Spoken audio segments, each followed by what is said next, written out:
A Torto e a Direito. Um programa com Alberto Magalhães, Bento Anastácio e Ricardo Freixal. Realização de Luís Matias.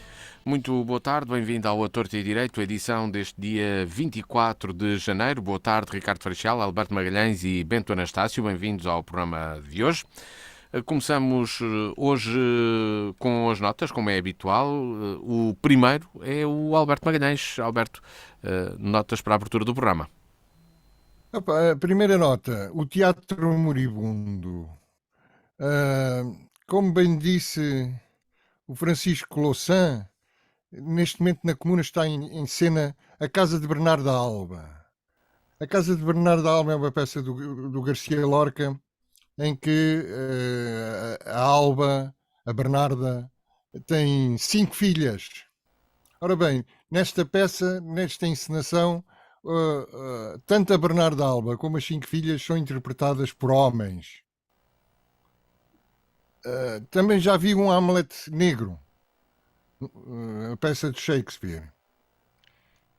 Entretanto, no São Luís está uma peça, ou estava, Tudo sobre a Minha Mãe, baseada num filme do Almodóvar, em que entram uns transexuais. Há uma que faz o papel principal e havia outro papel de transexual, um papel pequenito, que era feito por um homem que também fazia outros papéis e era aproveitado também para fazer esse papel de transexual. Acontece que houve uma grande contestação, vários transexuais juntaram-se, brasileiros, sobretudo como ela diz, uma travesti e prostituta brasileira, invadiu o palco, fez um grande protesto e exigiu que esse papel feito por um homem, o papel de trans, fosse feita por uma trans. E o encenador e a companhia acederam e imediatamente o homem foi para o olho da rua ou deixou de fazer o papel e foi substituído por uma trans. Portanto, resumindo e concluindo, a partir de agora, se esta lógica for seguida, teremos que os papéis de bêbados terão que ser feitos por alcoólicos, os papéis de grávidas terão que ser interpretados por grávidas, e mais, temos que investigar se o papel de um cisgénero heterossexual, isto é, se um homossexual branco que acredita que é homem e que gosta de mulheres, portanto, temos que investigar bem de sempre se não será representado por um gay ou um trans. O teatro como arte, o teatro para mim e para a maioria das pessoas, penso eu, é a arte de representar e não a arte de ser ou de se apresentar como se é. Mas parece que há quem não pense assim. Alberto Magalhães, desculpa, não aguento, pá. A partir de agora, o António Zambujo está proibido de cantar o Pica do Sete. Pois, por exemplo. Por exemplo. Eu não sei se me expliquei bem. Em relação à outra nota que eu tinha, é uma nota de espanto.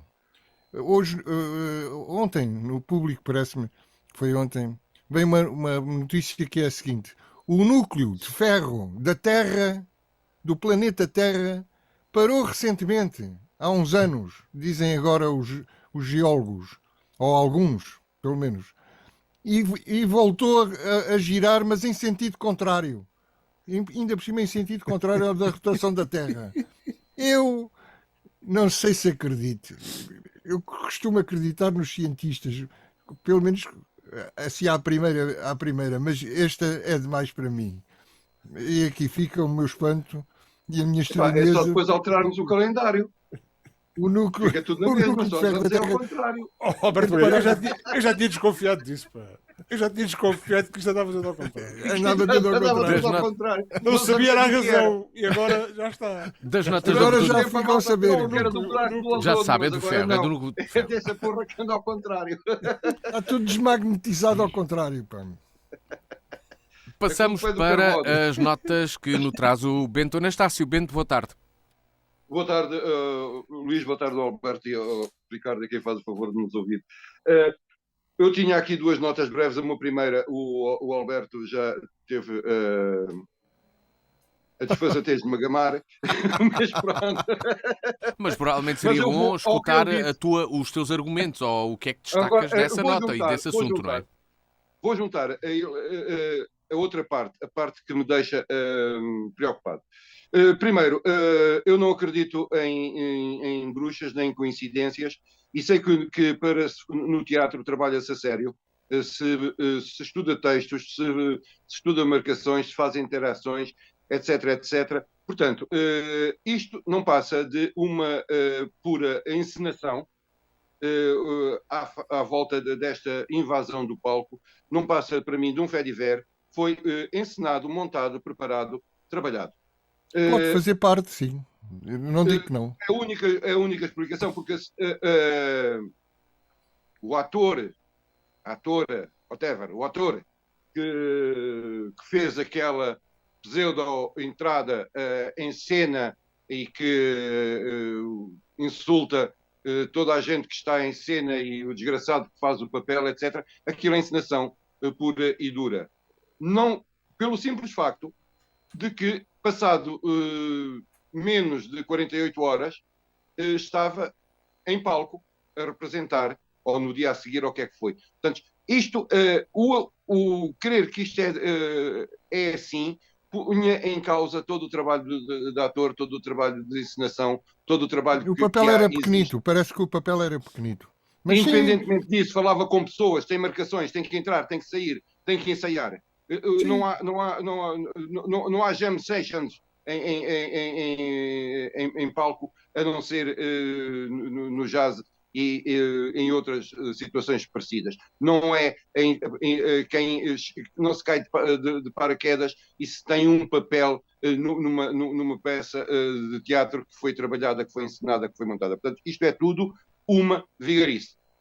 E a mim chateia-me porque eu sou solidário com esta luta, eu faço esta luta braço a braço, ombro com ombro, com os meus camaradas e as minhas camaradas transexuais, com os meus camaradas homossexuais, com as minhas camaradas lésbicas, com toda a gente. Mas Mas como é que sabes que são teus fazemos uma camaradas? luta. Podem ser burgueses nojentos, pá. Não, não podem, não podem. Um burguês Não, tens a nojento, certeza? um burguês Burguês não nojento, pode ser trans, um burguês nojento não pode não. ser homossexual. Pode ser Por homossexual, amor de Deus. não entra nestas lutas, porque poderá entrar um aristocrata, um burguês jamais, porque estas coisas são coisas da cabeça e das coisas. Eu não estou aqui a falar no burguês no sentido económico, estou a falar no burguês no sentido cultural e intelectual. Um burguês é um burguês, como diria o Brel, são como o Cochon. Portanto, não é isso, é outra coisa. Eu acho que isto é uma falta de respeito, primeiro, para com o teatro. Primeiro, para quem trabalha, para quem faz as encenações, para quem faz a luz, para quem faz o guarda-roupa, para quem faz tudo. É verdade, acho que a fardamento até lhe servia a rigor. Portanto, é uma falta de respeito para quem trabalha duro para pôr um espetáculo em palco. Isso é que me deixa o meu repúdio por isso. Depois, o repúdio também que eu enquanto ativista, enquanto defensor desta minoria, senti-me ofendido por ser tratado como um atrasado mental. Foi o que aconteceu. Portanto, eu acho que as lutas são justas, mas têm que ser feitas, desculpem a expressão, com trambeiro. Outra nota, tens outra nota, não é? Também, Bento. Com o contrabando. Então, e para acabar, tem a ver muito rapidamente com a greve, com a luta dos professores e com a forma como o senhor Ministro e o Governo têm tratado todos os profissionais de ensino. É um desrespeito, uma arrogância e uma falta. Mas tem cedido, ultimamente tem cedido.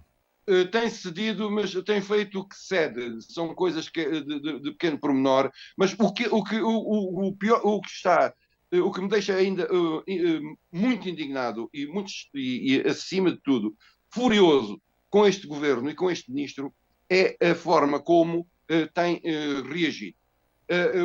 chegando ao cúmulo de querer serviços mínimos de greve quando não cabem na cabeça de ninguém, em vez de uma vez por todas, sentar à mesa e negociar de forma intelectualmente honesta. Não é trazer para cima da mesa direitos já adquiridos e depois travesti-los de uma outra coisa qualquer. É uma falta de respeito que este senhor tem pelos professores. E há uma coisa que a gente não se pode esquecer. Se nós conseguimos ler e escrever, alguém o devemos. E 99,999% de nós todos devemos isso a quem a gente sempre chamou a nossa professora ou o nosso professor. Tivemos muitos durante a vida, eu, como todos, no liceu, é um argumento um na bocadinho, universidade, etc. Mas é um argumento usado pelos professores, mas é um bocadinho demagógico, ao Bento. É um bocado demagógico, mas... é radical, não é radical. É um bocado. Mas quando as coisas chegam a este ponto, a única resposta é, de facto, o radicalismo. E ainda bem que eu agradeço muito à minha professora que me ensinou a juntar letras, mas não me esqueço, por exemplo, do professor Augusto Silva que me ensinou a ler. Portanto, é preciso ter respeito pelas pessoas, pelos professores de uma ponta ou outra do sistema educativo. E este ministro e este governo não têm. Passamos para o Ricardo Freixal. Boa tarde, Ricardo. Bem-vindo ao Torto e Direito. Que notas traz para o início do programa? Boa tarde, Luís Matias. Boa tarde aos nossos ouvintes, ao Bento Anastácio e boa tarde também ao Alberto Magalhães. Ao Bento Anastácio, se o governo, este governo e os governantes e os ministros não têm tido respeito e são arrogantes sem celato em geral, porque é que haviam de ser especialmente bons para os professores, quer dizer, não é? Exatamente. É uma questão de equidade, é uma questão de igualdade. E também se é para tratar mal, é para tratar mal toda a gente. Olha, tens toda a razão, Ricardo. Também estou de acordo também partilho da opinião do Bento Anastácio.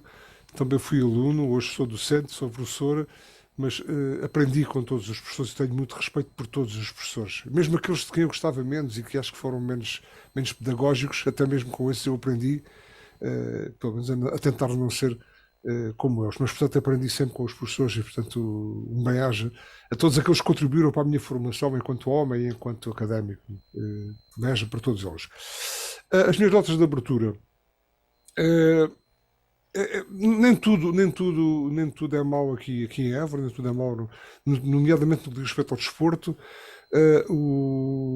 A equipa sénior feminina do Grupo Desportivo André de Rezende passou à fase final que dá acesso à Liga Profissional de Basquetebol e porque eu sei as dificuldades que o Grupo Desportivo André de Rezende e todos os clubes que se dedicam à prática de modalidades em geral e as ditas amadoras em particular passam, portanto as dificuldades com que passam. Portanto, isto de facto é obra e portanto, um bem-aja, os meus parabéns ao grupo, independentemente da sua qualificação ou não, que isto não está em causa e portanto seria um atrevimento, quase um atrevimento e lançaria reptos muito à frente, mas para já parabéns ao clube, ao grupo, parabéns a todos aqueles que estão envolvidos nesta prestação e portanto sabemos que Évora que é muito precária a política desportiva no concelho e no distrito e portanto por tudo isso também ainda mais valor para todas aquelas prestações às quais nós devemos ser todos sensíveis e estar atentos, porque a cidade precisa de dinâmica, porque essa dinâmica desportiva e a cultural também contribuem para o bem-estar na cidade e continuamos a viver com algumas dificuldades a esse nível na cidade e também ao nível da circulação, ou seja, continuamos a circular mal na cidade, continuamos a conhecer os limites do concelho apenas pelo estado das estradas, ou seja, mudamos de concelho, muda o estado das vias em condições normais, sei lá, eu sei, mesmo que não soubesse, sabia quando é que passamos do concelho de Évora para o concelho de Arreolos, porque a estrada começa a ser melhor do lado de lá, no concelho de Portela a mesma coisa, no concelho de Arreolos a mesma coisa, e portanto é mau que isso aconteça. E para terminar, aproveitei o sábado passado o bom tempo, ou seja, o sol. Precisamos de sol, precisamos de luz, já temos água, precisamos de sol e está o sol. aproveitei, vou todos os dias ao campo e fiz um passeio pelo campo e depois à tarde fui comprar caramelos a uma cidade aqui próxima da nossa e vi muita gente, com elvas à vista e vi muita gente no lazer da tarde, vi muita gente a tirar partido de bem-estar na cidade, na envolvente à cidade, bem cuidada, bem com harmonia, com espaços verdes, com bancos para as pessoas se sentarem, ou seja, tudo aquilo que infelizmente nós não temos aqui em Évora. E depois, quando entrei pelo lado do Rossio e continuo a ver o Rossio degradado, continuo a ver Évora, o espaço de lazer limitado, enfim, a ecopista que vale o que vale, ainda bem que existe, mas que não proporciona de facto ali qualidade, nem harmonia, nem paisagem para as pessoas passearem em família, em grupo. Portanto, eu gostava de ter Évora, isto não sei se é já um estar próximo da Senhora das Candeias e da Primavera, mas puxa-me aqui o sentimento para estas coisas. Eu gosto de Évora, gosto de viver em Évora, mas queria Évora mais harmonizado, e estou disponível também para participar naquilo que me é dado enquanto cidadão para fazer. E portanto um apelo a que Évora se torne melhor, mais agradável, mais aprazível, nos proporcione mais lazer, com mais atividade, com mais cultura, com mais desporto também, enfim, com tudo isso. Obrigado, Ricardo. Vamos entrar nos temas da agenda do dia de hoje. Começamos com a eleição do novo líder da Iniciativa Liberal. Os liberais elegeram um novo presidente num congresso que teve muitas clivagens. Rui Rocha, o candidato apoiado pelo líder Santo João Coutinho de Figueiredo, venceu a disputa com 51,7%, ou seja, à tangente da maioria. A principal opositora obteve 44%. O novo líder do partido já anunciou uma manifestação contra a revisão constitucional que está em curso. Alberto Magalhães, o Coutinho de Figueiredo disse que o seu partido precisava de um líder mais popular. Será que é isso que se vai verificar? Que comentário fazes este congresso que aconteceu e que é o primeiro com esta dimensão deste partido recente na democracia portuguesa? É o primeiro em que há disputa de liderança, não é? E isso fez a diferença. Bom, eu diria que, pela positiva, diria que foi uma convenção cheia de juventude e impulsividade.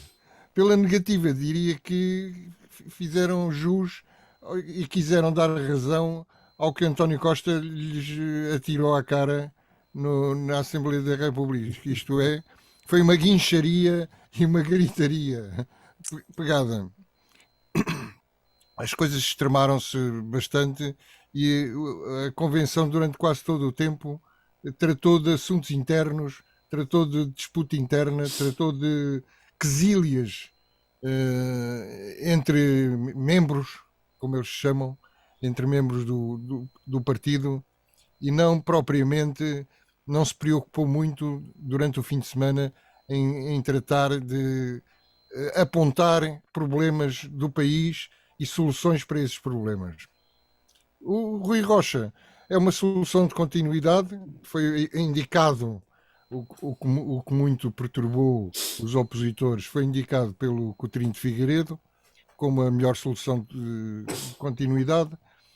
A Carla Castro apresentou-se contra as práticas autocráticas, embora ela, sendo ela própria uma das dirigentes principais do partido.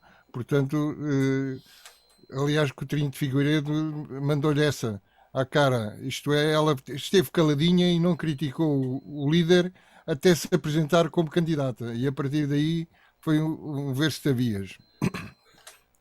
Eu acho que ficou bem patente neste congresso, ou nesta convenção, se quisermos, que a Iniciativa Liberal é um partido muito recente e ainda não encontrou o seu rumo.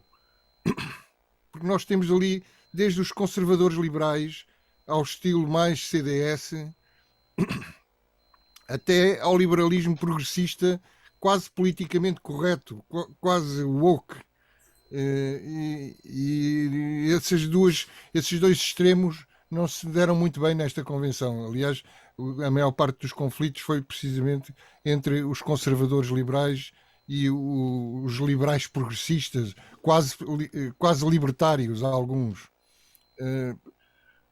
qualquer maneira, eu acho que, apesar de tudo, a juventude demonstrada na convenção eh, diz-me que a iniciativa liberal tem hipótese de crescer.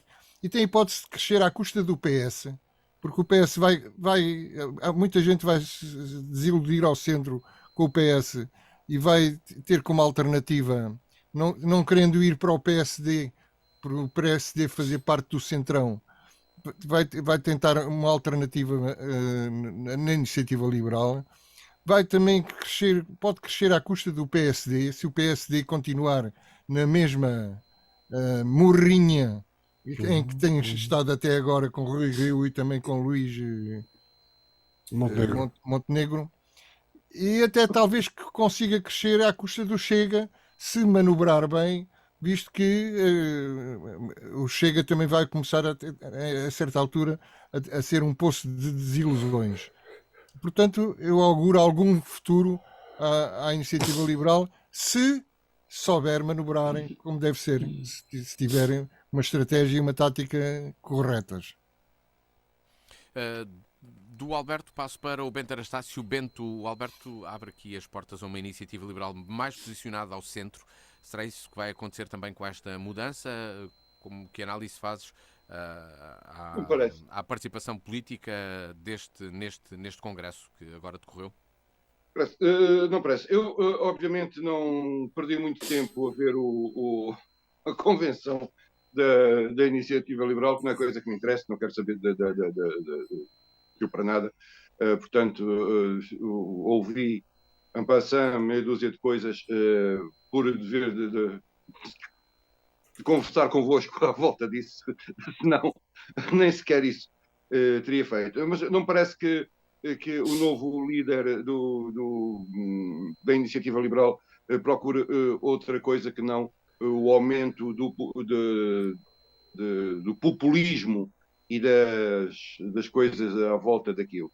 Já que, dizer em boa verdade, parece-me absolutamente inócua a questão do liberalismo nesta altura.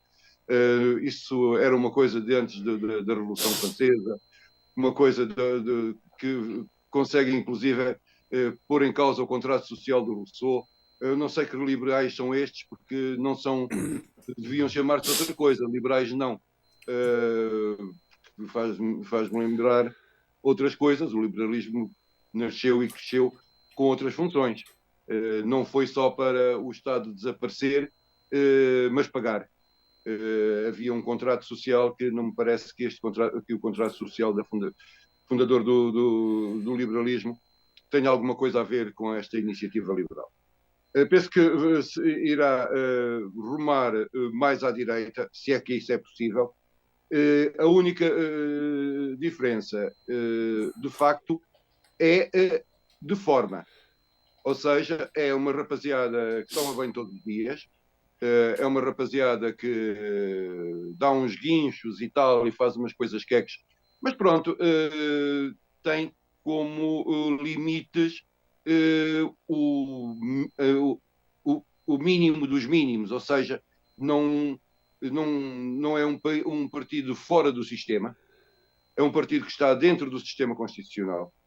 Eu obviamente não tenho nada a ver com a iniciativa liberal nem com os direitos liberais, mas a iniciativa liberal respeita todas as bases da nossa Constituição.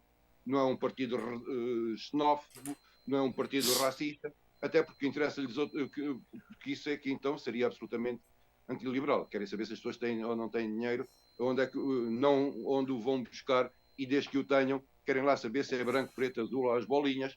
Não é esse o princípio. Isso é o que não tem uma conversa contra a imigração, porque sabe que Portugal, em termos económicos, depende da mão de obra migrante.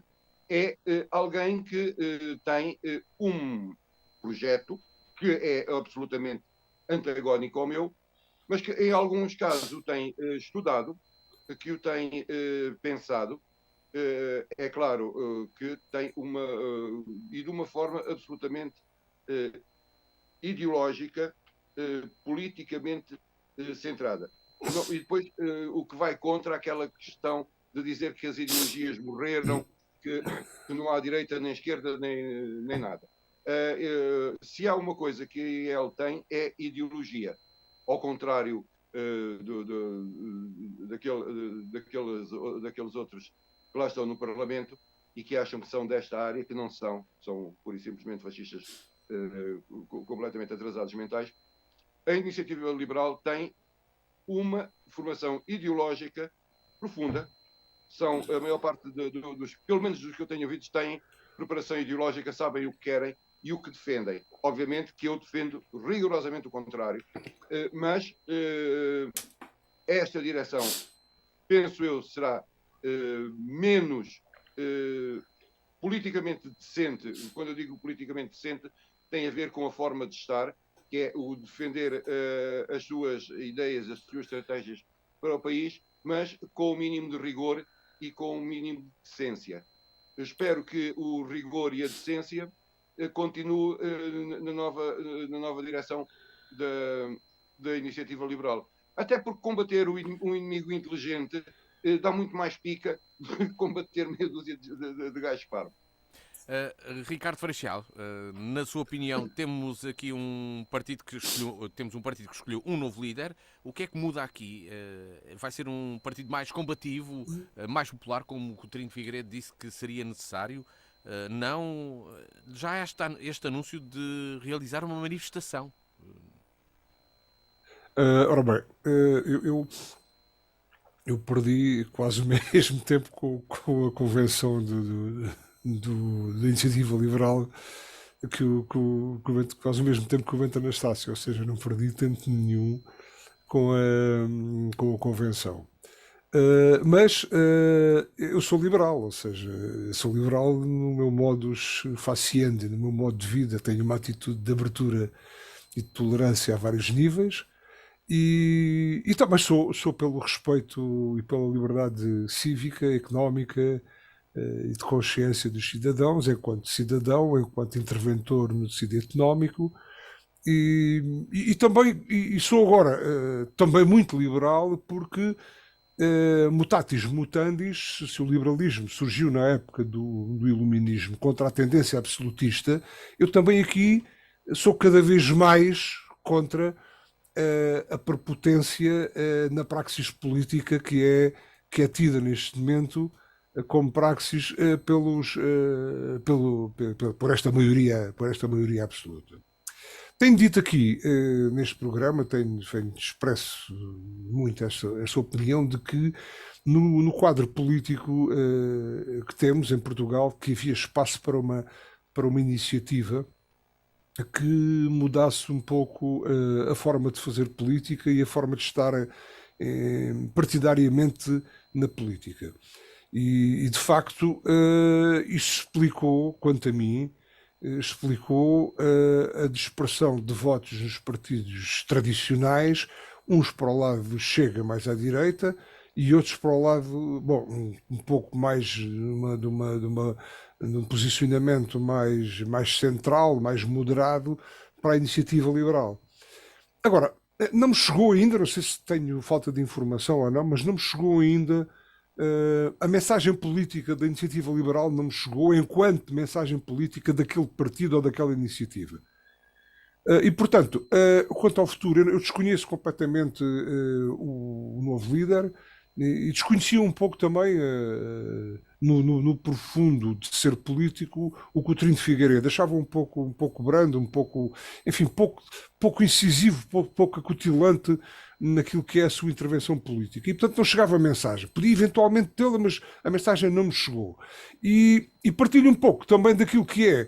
O Alberto Magalhães remeteu-me aqui para uma análise que é interessante, que é, independentemente da mensagem política mais vinculativa ou não às tendências liberais puras, o que é facto é que o partido poderá, de alguma forma, ter capacidade para angariar, independentemente, se calhar, das lideranças, das mensagens políticas, enfim, poderá ter capacidade para ir buscar, como disse muito bem o Alberto Magalhães, votos aos socialistas envergonhados ou desencantados com a política deste governo PS, de maioria, eventualmente alguns PSDs também desencantados com aquela lentidão, com aquela frouxidão, com aquele não sei o quê que vai dentro do PSD há uns anos para trás, há uns tempos para trás, e eventualmente, bom, não direi que, mas aqueles que serão menos seguidores do líder do Chega poderão também, de alguma forma, enfim, ser mais uma posição mais moderada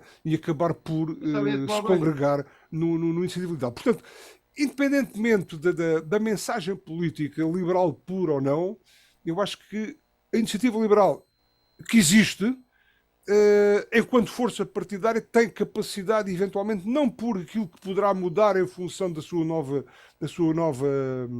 liderança, mas poderá ter tendência para crescer, se calhar, olha, pela negativa.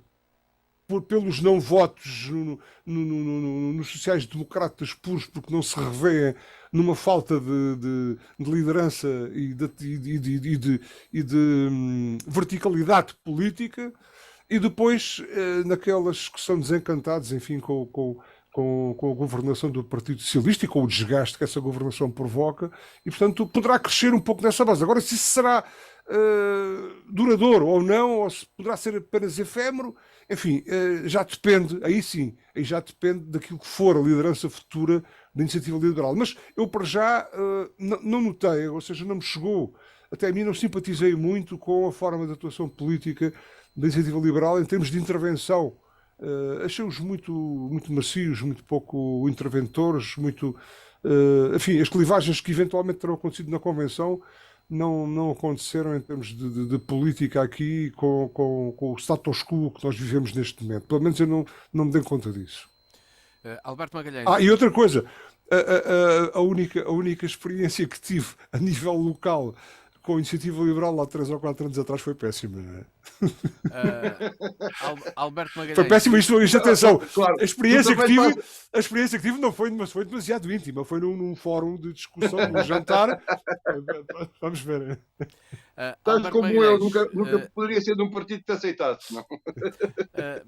Perguntou ao Alberto, neste Congresso foram feitos diversos desafios ao PSD. Achas que a Iniciativa Liberal elegeu como o seu adversário, para já imediato, o Partido Social Democrata?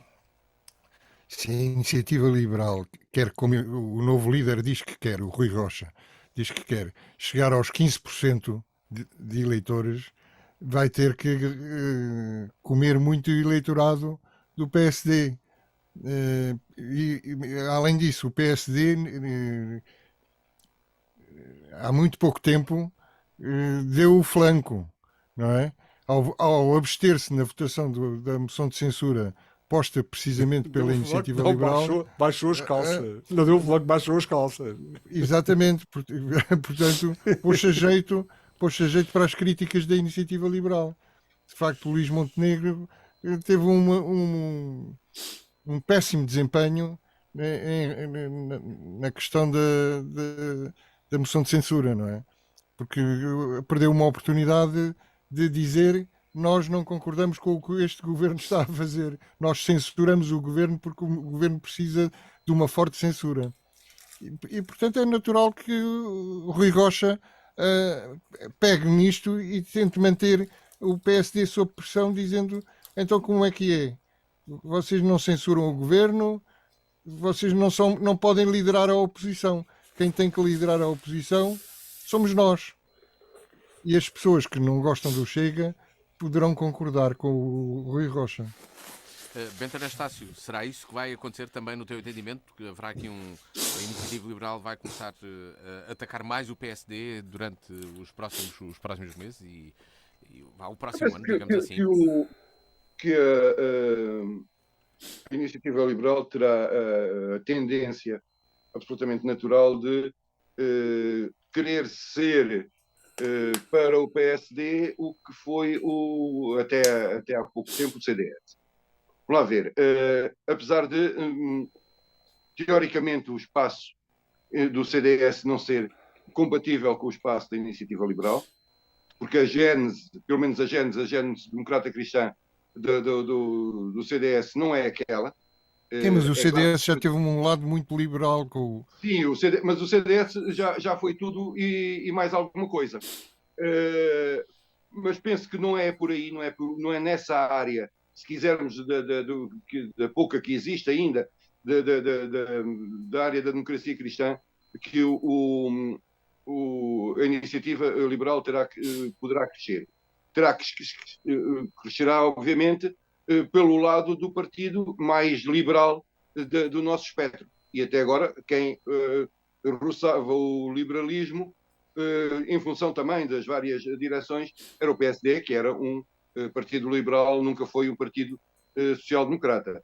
Chamou-se social-democrata, chamou-se logo de início Partido Popular, e depois juntou-se o social-democrata, sabe-se lá porquê, quando tentou chegar-se junto à Internacional Socialista, depois do veto do CDS à entrada na antiga União Europeia das Democracias Cristãs, mas isto são coisas lá de muito atrás. Provavelmente os novos líderes do Chega, o Rai, coitado, peço desculpa à Iniciativa Liberal, não quis ofendê-los. Tenham sequer nascido quando havia essas clivagens à direita. Hoje, o grande problema de crescimento para a Iniciativa Liberal, eu penso que será a própria cultura deste país. Nós não somos um país que ache que a medicina e a saúde deve ser privada. Nunca nos pareceu bem que a educação fosse privada. Nunca nos pareceu bem que o Estado servisse apenas e só para pagar e para decidir nada. Eu tenho algumas dúvidas. Isso fala por ti. Sim, estou a falar por mim. Há cada vez mais pessoas com seguros de saúde privados, há cada vez mais pessoas com os filhos em colégios privados. Pois, mas e também há cada vez mais pessoas que a partir desse que voltam a pôr as crianças na escola pública quando chegam à conclusão que não aprendem por lá nada. Mas isso era outra conversa. Mas o que isso era outra conversa. Por isso é que eles têm os lugares cimeiros nos rankings todos, não é, das escolas. Exatamente. Eu vou-te dar o exemplo. Mas isso é outro debate realmente. Isso é outro debate, não é? É outro debate. Mas só para que isto não. Mas para que isto fique. Porque tu abordaste uma questão cultural sobre a percepção dos eleitores das funções do Estado. E tu dizes que em Portugal essa percepção maioritariamente não se coaduna com o liberalismo defendido pela Iniciativa Liberal. E os liberais dizem que isso se deve à dependência que a maior parte da população portuguesa tem do Estado. Mas eu ia pegar no exemplo que deu o Alberto e transportá-lo para a nossa realidade, para coisas que a gente sabe e conhece a nossa cidade. A escola dos Salesianos ficou no número não sei o quê do ranking de lá acima, mas tinha 12 alunos no 12º ano. Uma turma, portanto, é outra coisa. Não tem a ver com a qualidade de ensino, tem a ver com a água mole em pedra dura. Mas é dizer que, a mim parece, aqui, e voltando à Iniciativa Liberal, para concluir, penso que, para concluir, penso que tem um problema interno para resolver, complicado, e viu-se pelo lavar da roupa suja, que também aí foram um pouco diferentes, porque lavaram no sítio onde tinham que lavar, mas fica-me aqui uma coisinha a tocar as campainhas. Aquela questão de o processo eleitoral ser feito e coordenado por uma empresa privada. A mim tocam umas campainhas quando alguém quer ser governo, que quer ser representante deste país, num partido em que são aquela meia dúzia, tenham que contratar uma empresa para ver se ninguém faz batota. Portanto, se é mais vale prevenir que remediar, dirão eles. Exatamente, mas como diz o povo, e bem, quem não confia não é de confiar. Mas pronto, É só, Para concluirmos pá. este tema, passa ao Ricardo Freixal. O PSD é agora o primeiro adversário da Iniciativa Liberal. Luís Ricardo, Matias, antes de passares ao Ricardo, deixa-me só dizer uma coisa que eu me tem de ser esqueci de mesmo dizer. rápido, porque estamos a Eu ficar sem te- tempo para o teu te- tema, Alberto, curiosamente. Certo. Eu falei na Iniciativa Liberal ter que roubar votos ao PSD para crescer, mas também devo dizer que a Iniciativa Liberal não se vê só como adversário do PSD, vê-se sobretudo como adversário do PS. E Obviamente. contrapõe muito, ideologicamente, contrapõe muito o liberalismo ao socialismo. E, portanto, os liberais são antissocialistas. E é Só uma esta coisa, Alberto, a palavra de ordem deles, digamos assim, sobretudo. para Mas será juntar a essa- isso, para juntar a isso, Ah, só mas, dizer que mas o a PS, o Iniciativa PS também é Liberal muito pouco socialista. tem ideologia, o PS não tem ideologia. Mas O isso é PS outra hoje em conversa. dia... Não tem Ricardo, agora. Ricardo, será isso mesmo assim? Será que estes liberais portugueses não se irão posicionar também mais ao centro e ou vão atacar agora primeiro o PSD para começar a ocupar o espaço de alguns eleitores da direita? Não, eu não sei, vamos lá Ou ver. do centro, não Até sei, agora, porque o PSD até tem agora- eleitores até- de centro e de direita, não é? até agora não tenho visto a Iniciativa Liberal na sua forma de atuação política a atacar seja quem for, ou seja, então, se tiver uma... Neste caso, quase tens como- aqui alguns desafios ao Luís Nada, Montenegro. está bem, mas isso é quase que é natural, e neste momento se não o fizerem ficam a cá a fazer o quê? devê-lo à inconsciência, não é? Não é a consciência, é a inconsciência. Porque tem o campo aberto, de facto, para fazer. Neste momento, bom, o Partido Socialista está vulnerável por força de, enfim, tudo aquilo que vamos falar a seguir, acho eu, não é? O Alberto Magalhães. E o PSD também está muito vulnerável porque não tem tido uma atitude tenaz, não tem orientação política, não tem tido rumo, não tem tido liderança e, portanto, há aqui um campo muito aberto. Ricardo, há um problema, há 400 mil questínculas complicadas do lado do Montenegro e de umas câmaras ali para os lados de Espinho que o deixam muito confortável em abrir a boca.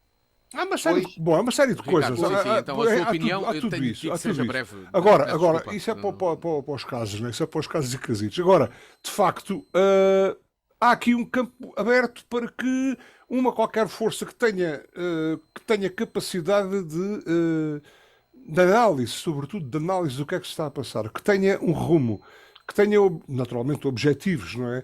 E que tenha estratégia e que a saiba colocar e que tenha liderança própria. Há aqui um campo aberto. A Iniciativa Liberal, de facto, neste momento posiciona-se. Agora, se vai ser ou não vai ser, isso agora vamos ver. Até agora não foi. E já teve tempo e retempo para o ter feito. E não foi eficaz, não foi. Quanto àquela confusão que vai dentro dos partidos, enfim, eu acho que de uma forma mais... Os outros já estão mais cautelosos, têm mais capacidade, são mais velhos e não se expõem tanto nos congressos, mas lá dentro aquilo deve ser irrespirável, penso eu, não sei, não deve ser fácil aquilo. Do Congresso da Iniciativa Liberal, vamos ao segundo tema da agenda do programa de hoje. Casos e casinhos é o tema que propõe o Alberto Magalhães. Alberto, escusado será dizer que começas provavelmente com o caso Alexandra 500 mil reis, como tu batizaste, Luís Matias. para onde? Os Matias não sabe por onde o Alberto Magalhães vai começar. Não sei, estou eu apenas a Estás- especular. estás- Cá para mim é pelo cravinho. Vai começar pelo cravinho. Não. Deixa lá um Medina em paz. Vamos lá aos Então, casos e casinhos, Alberto Magalhães. Vamos aos três. Não, eu ia começar por dizer que, entretanto, para responder ao Bento, ainda que disse que o PS não tem ideologia, eu acho que o PS até tem várias ideologias. Não tem só uma. Isso é outra questão. Talvez seja, ainda esteja na mesma fase da iniciativa liberal, não é? Que ainda tem lá várias correntes dentro. Entretanto, o PS, o que é certo é que o PS cai nas sondagens. Eu tenho aqui os resultados da última sondagem da Aximage, do dia 14 deste mês, em que nos dá o PS com 27,1% e o PSD com 25,1%, muito próximos. O Chega com 12,9%, quase 13%, portanto. A Iniciativa Liberal com 9,5%, o Bloco de Esquerda com 6,5%, a CDU com 4,8%, o PAN com 3,4 e o LIVRE com 3,1 e o CDS com 1,4. Claro que isto, de acordo com o costume em Portugal, e não só em Portugal, isto talvez indicie que o PS, se fossem agora novas eleições, o PS tinha outra vez maioria absoluta, não é? Que é o costume. As sondagens apontam para um lado e depois os resultados eleitorais apontam para o lado contrário. Mas enfim, deixemos isso e vamos aos casos e casinhos. Casos, casinhos e casões. O mais impressionante é o caso realmente da Alexandra 500 mil Reis. Ou melhor, o caso do Pedro Nuno Santos, potencial líder do Partido Socialista, amado por muitíssimos militantes do Partido do Partido. Não, eu não odeio o senhor, francamente, não tenho nada pessoalmente contra ele. Claro. O que é certo é o seguinte: Pedro Nuno Santos começou por negar saber da indemnização a Alexandre Reis. Pediu explicações à TAP. Expliquem-me lá como é que deram esta indemnização à Alexandra Reis. Depois demitiu-se quando se soube que o seu secretário de Estado sabia de tudo. Nem a sua chefe de gabinete, nem o secretário de Estado se lembraram de lhe dizer, ou melhor, se lembravam de lhe ter dito, fosse o que fosse sobre o assunto, e de repente ganharam todos memória, provavelmente só porque o PS decidiu viabilizar a comissão de inquérito à gestão da TAP. E Pedro Nuno Santos disse, disse para consigo, claro, que o meu secretário de Estado, depois, para dizer a verdade, tem que dizer que me mandou uma mensagem por WhatsApp. E então já se lembrou-se de tudo. Lembrou-se que foi informado, informalmente, através do WhatsApp, foi informado de tudo, do montante da indemnização e tudo. E mais, além de ser informado, deu autorização à indemnização. E logo a seguir esqueceu-se de tudo, o que é extraordinário. Depois de darem uma autorização para se pagar 500 mil euros, meio milhão, a uma administradora, esqueceu-se tudo e convidou-a, passado pouco tempo, para a administradora, para o presidente da administração da nave. É extraordinário. Mas mais extraordinário que isto é que Ana Gomes, na televisão, ouvi eu com os meus ouvidinhos, Ana Gomes e Alexandre Leitão, muito amantes de Pedro Nuno Santos, dizerem que acreditavam perfeitamente neste esquecimento.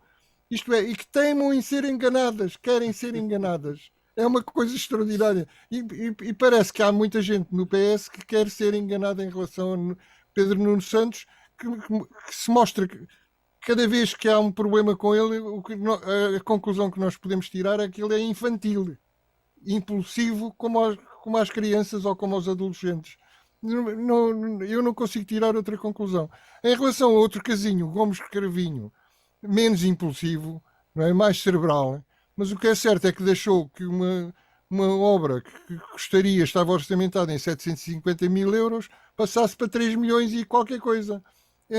E pior, primeiro declarou na Assembleia da República o seguinte: se me pergunta se eu dei autorização ao aumento da despesa, digo que não dei autorização ao aumento de despesa.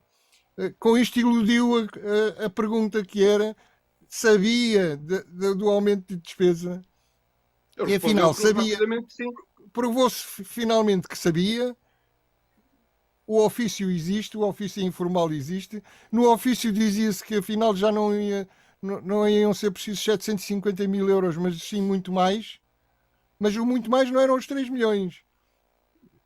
E o que é certo é que depois de ser informado que era preciso mais dinheiro, não se opôs a esse aumento da despesa. E, portanto, como quem cala consente, na prática, autorizou.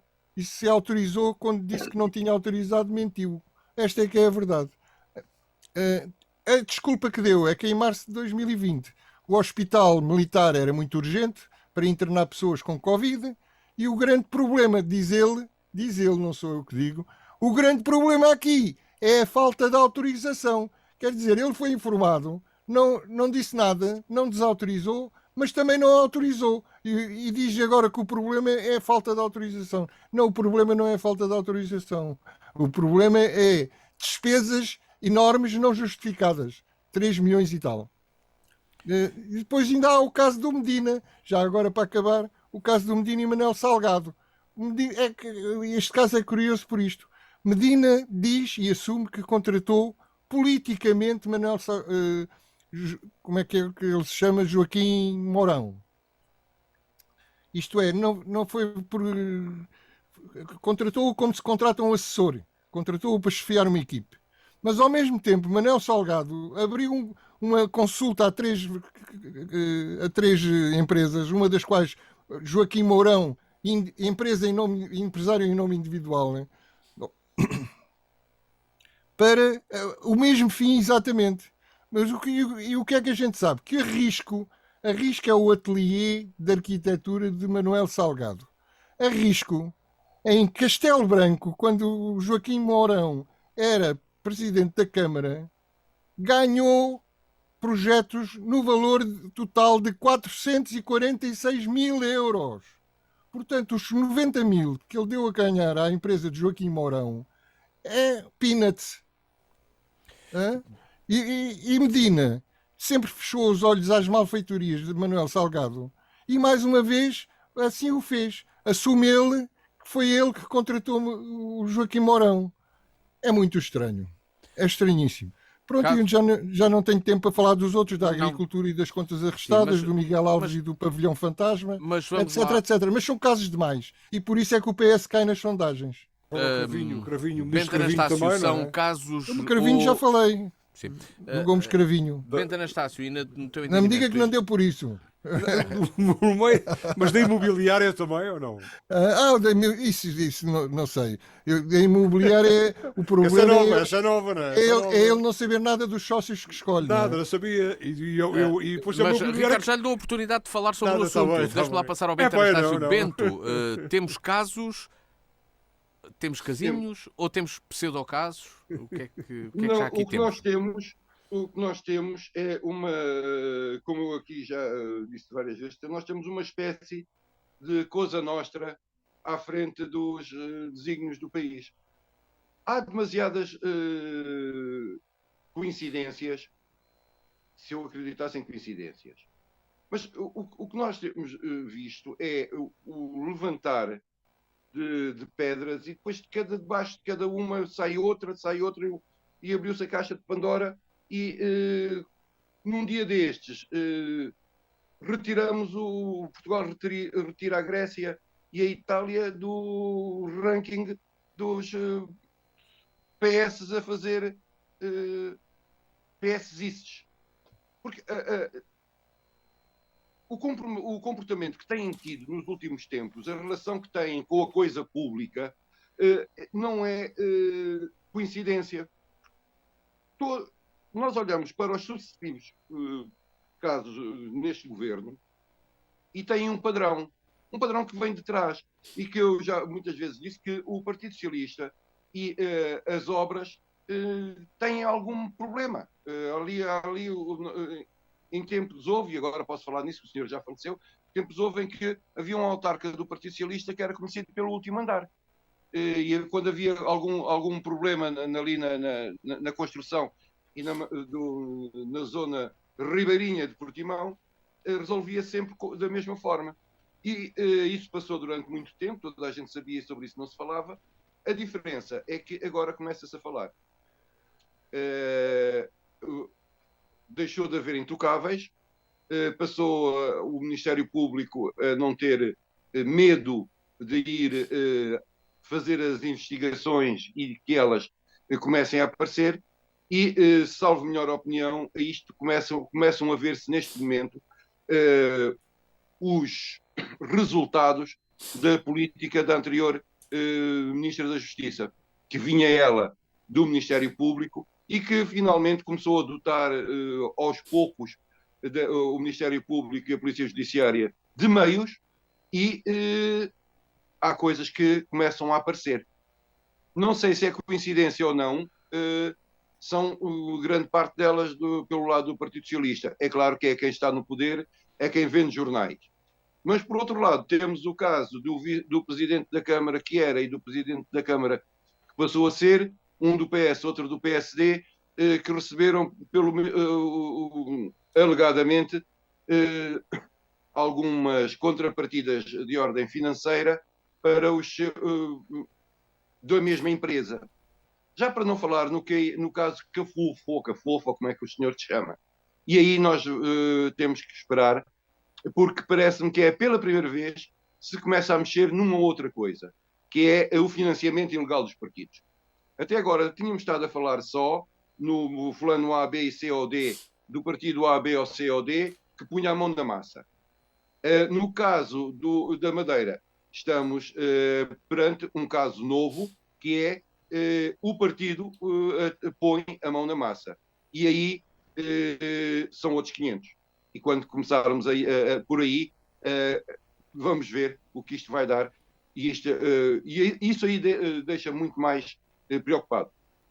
Ou aliviado, até que enfim, que se vai começar, espero eu, a analisar o financiamento dos partidos. Ricardo Freixal, para terminarmos este tema, antes de dar a última palavra ao Alberto Magalhães, temos casos, temos casinhos, o que é que temos aqui pela frente com tanta notícia e tantos acontecimentos? Isto, fora aqui dos microfones e dos ecrãs da rádio, tem um nome, não é? Eu é que não posso dizer aqui, abertamente. Não é? Depois, quando isto terminar... Queria citar o falecido Haddad. Isto é um nome. Isto é um nome. Isto é um nome. E de facto, como na obra do Triunfo dos Porcos, de George Orwell, já não se conhecem os porcos dos homens nem os homens dos porcos, já não se diferenciam. E quando o Alberto Magalhães disse, mas se calhar vou falar dos três, Medina, Cravinho e mais não sei quem, eu lembrei-me imediatamente dos Irmãos Metralha, não é? Dos Irmãos Metralha da banda desenhada. Os Irmãos Metralha que arranjavam tudo para fazer das boas. Bento Anastácio não é a Cosa Nostra porque não há aqui patriarca. Eu acho que António Costa perdeu a mão a toda esta malta. Quer dizer, isto é aqui um regabof, há um forrobadó pegado, cada um é fartar a vilonagem. Portanto, ouça, o Alberto Magalhães disse não temos tempo para nada. Eu não gostaria de baixar o nível do discurso, mas de facto os casos são tantos, a complicidade é tanta, o tráfico de influências e o comprometimento é tão grande e vai a nível tão baixo, ao ponto já de se receber dinheiro em sacos de plástico nas pastelarias, não é? Com o caso dos autarcas, e isto é transversal, foi com os do PSD, agora são os PS. Ouça, eu não sei como é que é de classificar tudo isto, é lamentável. Custa-me crer como é que no meio de tudo isto ainda temos recursos para aguentar, como é que há recursos para aguentar tudo isto, toda esta quantidade de casos e mais o problema isto não é de hoje. Nós somos fartos de assistir ao longo destes 40 anos de democracia artistas, heróis com pés de barro que primeiro foram. E o grave de tudo isto ao longo deste tempo é que parece que se começa a aceitar tudo isto como normal, como natural. As pessoas vêm, enfim, da sua classe de cidadãos normais e multiplicam exponencialmente os seus patrimónios, os seus haveres, de um momento para o outro. Primeiro passam por ser, que antes de serem tidos como, antes de serem descobertos ou de serem tratados na praça pública, primeiro passam por uma fase de grande, de grande reconhecimento. São muito bons gestores, são muito bons, são muito inteligentes, são muito espertos, são muito não sei o quê, não são nada. Isto tem andado tudo aqui, enfim, temos andado aqui todos, tendo andado a tapar-nos os olhos e a tirar-nos poeira para os olhos, e continuam a tentar explicar o inexplicável, continuam a querer encontrar enquadramento legal para encontrar... Não há incompatibilidade entre eu posso ser da imobiliária e o Estado pode vender através dessa imobiliária e ganhar milhões. ouça, isto é mais do que aquilo que se possa pensar. Eu nunca pensei, quer dizer, que pudesse acontecer, muito menos numa democracia, numa dita democracia, não é? Portanto, não há aqui. E quando eu digo o mal de tudo isto, é que António Costa, penso eu já, ou é pior do que aquilo que eu penso, ou então já não dá conta. Isto já, o homem não dá conta já disto, que já é cada um para o seu lado, para o que é que se vira todos os dias, surge em casa. E depois, e o mais grave desta situação toda, temos um Presidente da República que é órgão passivo não, é proativo no deixar andar de tudo isto. Portanto, ou seja, já tinha que ter havido, continuo com a minha, tinha que ter havido uma intervenção de mão firme, porque o Presidente da República tem, e este mão firme não é ditatorial, não, é por fim a estes desmandos, porque isto já vale tudo, isto é muito mau, lesa muito, usurpa o erário público, usurpa a nossa condição de vida, fere com a nossa forma de estar e de ser aqueles que temos um mínimo de decência enquanto cidadãos. E eu não sei já o que é que. Luís Matias, quer dizer, o programa está-se a tornar aqui num quase. Não queremos aqui lavar a roupa suja, porque não temos roupa suja para lavar, apenas nos é dado para debater e para comentar o caso e os casos e os casinhos e os casões que acontecem, como a Albert disse, na nossa política e naqueles que teriam por missão mais nobre governar o país, governar-nos a nós, fazer leis, e não, quer dizer, não fazem, são os fora, são praticamente, mas não são todos, pois não, puder que fosse, quer dizer, puder que fosse, isto é tudo fora de leis, é tudo uma malta, uns fora de lei autênticos, nitidamente, não é? Portanto, que haja quem puna, quem possa punir, mas severamente, e quem acabe de uma vez por todas com isto. E para já, neste momento, há razões mais que suficientes para este governo, para este ir de pantanas, mas para já, não é? Alberto Magalhães, para concluirmos o tema, então, adivinhas que venham aí mais casos ou casinhos? Eu queria dizer, para concluir, Muito breve, aos meus camaradas que não exagerem. Não. Nem todos os casos se podem comparar à Cosa Nostra ou à máfia, ou seja o que for. Não, é figura. Naturalmente que é. Calma lá. Nem são casos. É metafórica e além disso a Cosa Nostra. Deixem-me falar, por favor. Isso é outra coisa. Vocês são uma coisa. Não, de facto. Posso falar? Nem todos os casos têm a ver com corrupção. Muitos casos têm a ver simplesmente com falta de perícia, incompetência pura. Por exemplo, o caso do Pedro Nuno Santos. Ele não ficou com os 500 mil, nem deve ter tido nenhuma parte, nenhuma percentagem dos 500 mil euros de indemnização da Alexandra Reis. O problema é que fez tudo mal, hein? Com uma displicência, uma negligência inaceitáveis no ministro. É isso. Tal como o Gomes Cravinho, provavelmente, o mais provável é que não tenha ganho nenhuma parte nos milhões que foram sacados à conta do Hospital Militar. Mas tratou o caso mal, com negligência. Não deu autorização, mas também não proibiu o aumento de despesa. E devia ter proibido, devia ter posto um limite. E não pôs. Faço-me entender. Isto é, nem todos os casos são corrupção. A gente não pode dizer que andam todos aqui a roubar. Uns andam a roubar, provavelmente. Mas outros não roubam, mas prejudicam na mesma porque são incompetentes. Ficam à porta e estão são incompetentes. Estão ladrão. É demasiada incompetência. É demasiada incompetência. Mas eu também acho que é demasiada incompetência. Não devia haver assim tanta. Fica essa conclusão sobre estes casos e casinhos no A Torto e Direito, que de hoje a uma semana voltará a estar aqui na Diana, terça-feira sempre às 18 horas, mas pode ouvir sempre que quiser em dianafm.com, na versão de áudio e vídeo. Também temos a repetição ao fim de semana, portanto, sábado às 6 da tarde, pode escutar novamente o programa A Torto e Direito com Alberto Magalhães, Bento Anastácio e Ricardo Freixal. O meu nome é Luís Matias e o encontro está marcado consigo de hoje a uma semana. Até lá. Adeus, Luís Matias. Adeus, ouvintes. Adeus. Com Alberto Magalhães, Bento Anastácio e Ricardo Freixal. Adeus a todos. Luís Matias.